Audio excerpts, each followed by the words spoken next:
A common misconception about productivity is that it will help you work less. But that is actually not really true. It will make you work more while being less busy.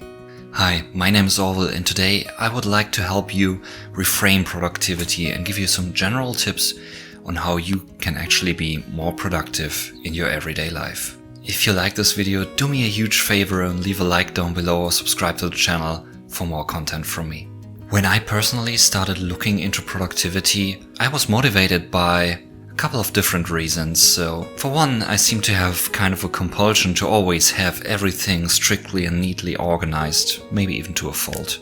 I wanted to work less hours and I wanted to be less stressed while I do the work. While some of these reasons are great to get into productivity, you really have to make sure why it is that you would like to spend more time at work or why you want to be less stressed at work. Is it because you don't like the work? Is it because you don't like working with your coworkers or clients? Is it because you're constantly overburdened and can't seem to reach the deadlines? Or do you dread standing up with the idea of having to go to work today? While productivity can help you to work more efficiently, it can't make you love your job. If you don't like what you're doing, or you're stuck in a toxic work environment where there's constantly more being asked of you than you can provide, then you are kind of knocking on the wrong door trying to be more productive. What productivity actually can do for you is help you to get more out of your hours, reduce deadline time pressure, and allow you to be more intentional with how you want to spend your time. But in order to understand how we can be more productive, it's important to take a step back and look at the bigger picture. Most of us are not getting paid for the time we spend doing the job, but for the contribution that we make.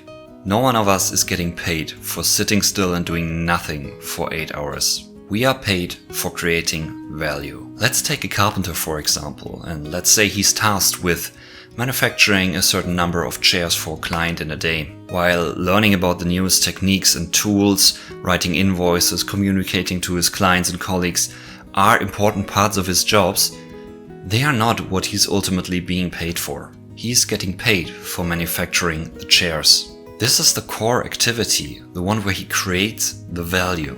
I like to call this essential activity core work. It is where the value is created and what we're ultimately being paid for. I, for example, work as a management consultant. While learning about my client and about the newest developments in technology or regulatory requirements are all important parts of my job, they're not what I'm being paid for.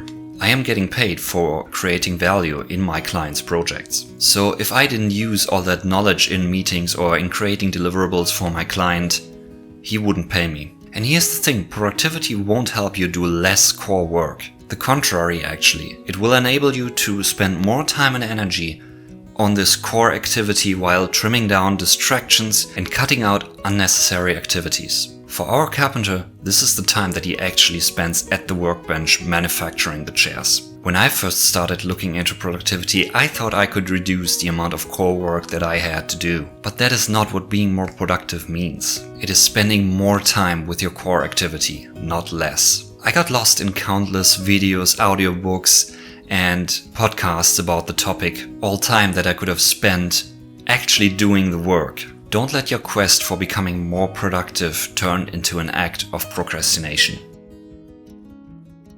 So I'm not saying that optimizing your workflows or your information management is a waste of time. It's a great enabler as long as you don't do it to just keep busy. If you are trying to find a shortcut to doing less core work, then you will spend a lot of time consuming content that won't help you while the deadlines are getting closer and you have to pull yet another all-nighter to make it in time. Because learning how to be more efficient and being quicker at doing the work won't help you if you're not actually doing the work. That is why 99% of the time, if you're getting outperformed by someone, it's not because they're working quicker or more efficient than you.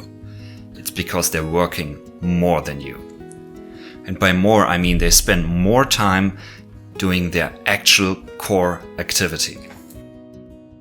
Now let's talk about some general tips about how productivity can actually work for you. And I divide it in 3 domains.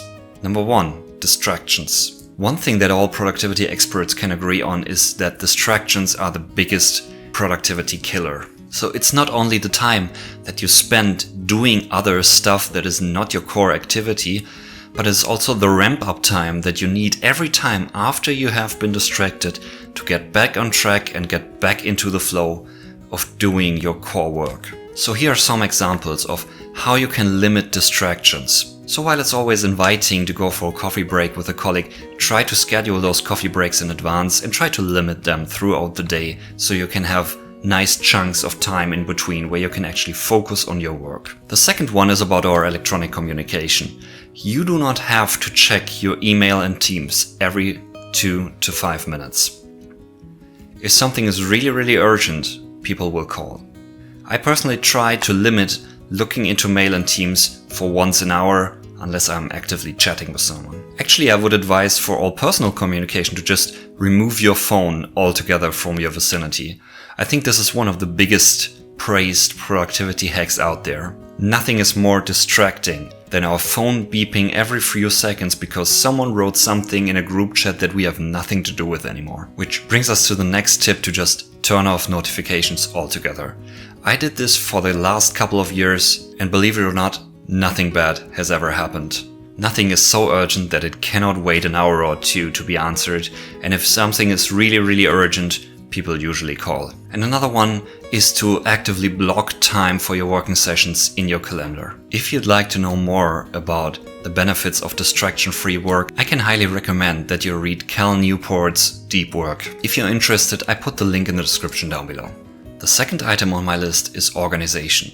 So organization isn't about organizing every single detail of your workflow to the point where you have to spend huge amounts of time maintaining the structure. It's about getting quicker access to your tools and working materials. One good tip I received is to keep everything organized by context, so it's easy to find in whatever situation you find yourself in. So when storing something, always think about in which context might I need this tool or information in the future. Another tip that comes in very handy and goes hand in hand with distractions is to build a sort of inbox system. An inbox is simply a tool where you can park ideas quickly without breaking stride in your core activity. For me, that's in an app like Todoist, but you can also just use a legal pad and write down ideas when they come to mind so you can park them, get them out of your head, and continue with what you're actually working on. This whole idea of organization is really there to allow you to stay in the workflow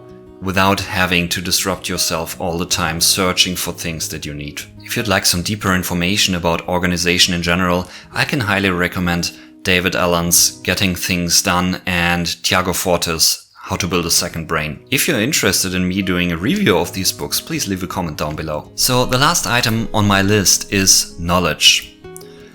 So now that we've talked about distractions and organization, it's time that we actually do the core work, and knowledge can help you be more efficient at doing the core activity. So it's about getting better, for example, with the tools that you use. I, for example, like to learn shortcuts in tools that I use regularly, or I learn some new Excel hacks or Windows shortcuts, all things that help you be quicker on your feet while you do the work. And of course, it's about learning more about the thing that you're actually doing. When you become more experienced and knowledgeable in your subject, you will spend less time researching things, you'll be able to understand things a lot quicker, you can connect the dots more easily, and your quality of work will improve. On a side note, I would ask again that you be intentional with what you learn and focus on improving the things that actually provide the greatest value in your job. Creating this video, I'd like to leave you with 3 ideas. Firstly, if you're genuinely unhappy with your job or you are constantly being overburdened, getting more productive won't help you.